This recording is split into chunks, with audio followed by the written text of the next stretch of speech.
English journey, it's going to be lifetime. So if you feel like this, there's a mountain, it's coming. Yeah, next level is going Gonna go up there. again. Yeah. Exactly.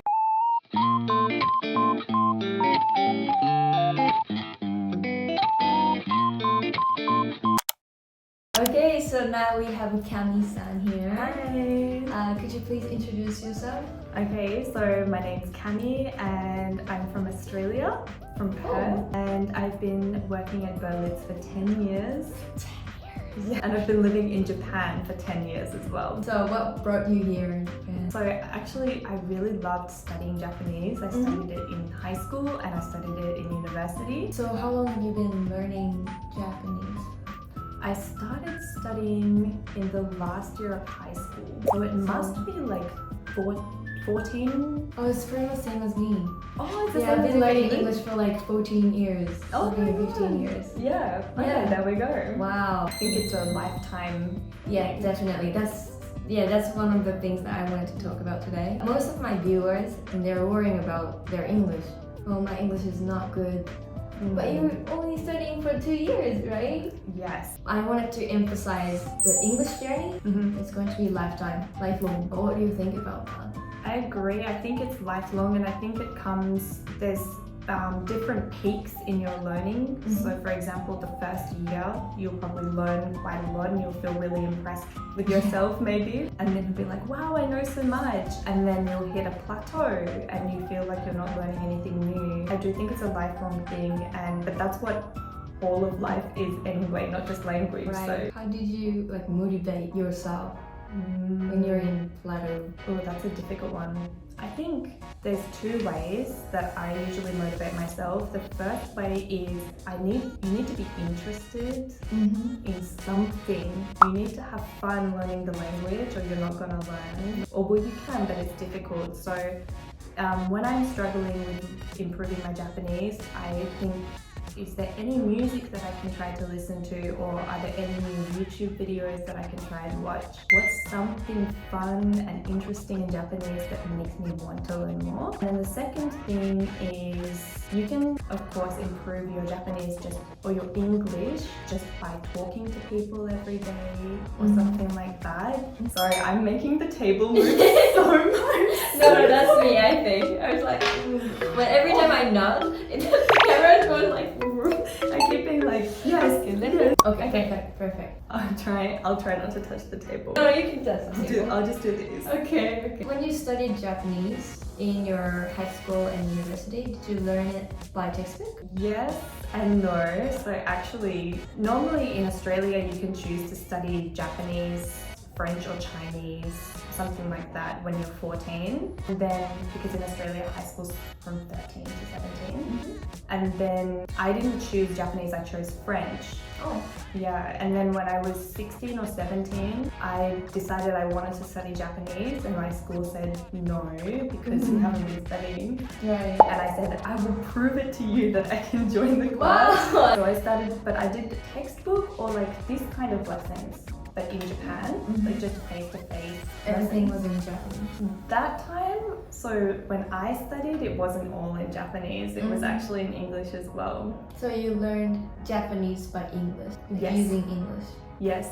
But the main thing was that after that, I went on an exchange, a really short exchange trip to Japan, and then everything is in Japanese, right? You learned Japanese with English, but after you came to Japan, everything was in Japanese. So which one was like better for you to learn Japanese?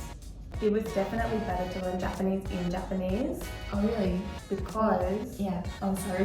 I mean, like, I of course it's better to improve your Japanese, Yeah. but it's more challenging and you feel like you cannot do anything. I have felt that sometimes, but when I'm learning at my level, it doesn't feel like that so much. One thing, the problem with actually living in another country sometimes is you can feel demotivated, right? Yeah. And sometimes when the lessons are a little bit too difficult because it's school, right? They have to teach at everybody's level. Yeah, sometimes it doesn't feel that good, or I feel like I don't know what the teacher's talking about, but everyone else can answer the question. Oh yeah. When I started learning English, I was in like kids English school.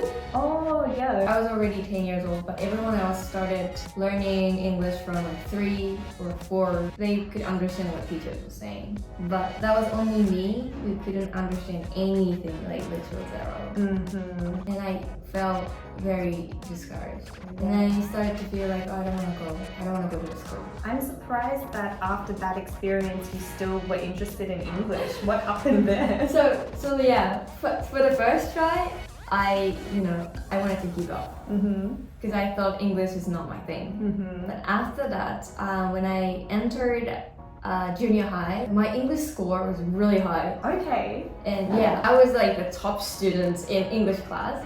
I was really surprised. Yeah. Because like no one else in my class, they didn't learn anything beforehand. And that was their first time to learn English. I knew a little like basic English vocabulary and basic grammar. Yeah. That was quite easy for me. But everyone else was like very surprised. Like, Miyu, why can you do that? You know? I was surprised like by myself. I don't know, I didn't do anything. It was so good. And then the teachers also like started to depend on me during the lesson. When they go like, do you have any questions? Can you answer this question? And then the entire classroom went quiet. The teacher said, okay, Miyu, you can answer. I was like, yes, I can answer, but like, I don't want to be, Teacher's pet. Yeah, teacher's pet. Yeah, but I was always like that. And then every time I take test, I feel like I have to take full score. Okay. Yeah, because everyone's expectation was very high. Is that in a good way? Like, oh my gosh, I'm so confident, like I am excited to try and get a full score, or was it more like 50-50? Okay. Yeah, I really like to learn English, but at the same time, I feel like massive pressure from everybody else. From my mom, from my teacher, from my classmates. It's like pushing myself so hard. Wow. Okay, so you had a lot of expectations. Yeah, for yourself. That's why I could keep motivated. Yeah, I had the reason why I had to do it. Having a reason for it, like if you have anything you need, even if you make your own need, it's so important. It really helps you, right? Yeah, but it's not like, it's not always a happy reason. Like it's 50-50. Yeah. I want to learn, but at the same time, sometimes I feel like, oh, I don't want to do this anymore, but I have to do it. I used to say to my friends, it felt like I lost my personality while I was studying abroad. I didn't know who I am. Like when I'm speaking English, I'm always acting like Western person. But how about now? Do you feel like you just feel like yourself when you're communicating? I feel like I'm like being a different person, but it doesn't feel anything bad. Like another version of myself. I'm not the English pretending. I think that's my goal for myself for Japanese. Next level is to be like that. Right now I feel like I'm English Cami speaking Japanese, and there's a bit of a gap. So that's my next goal. Yeah, some reaction comes up in the English way, right? Yeah. Oh my gosh, Exactly. Yeah, like sometimes it happens to me like, ごめんなさい, in Japan. Yeah. But sometimes I swear a lot, so with my friends. That's very English of you. You want to say something to like English learners, like who's struggling? Yes, I think for English learners who are struggling, as we said, like you're going to find times where you think you feel like you're improving so much and you're so proud of yourself. Yeah, like this. Yeah, exactly.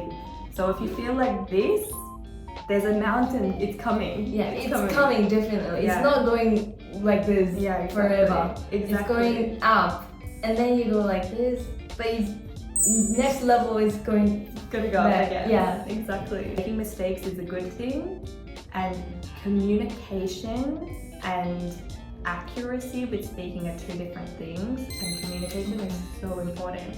So if I can say a perfect sentence in English, that's really good.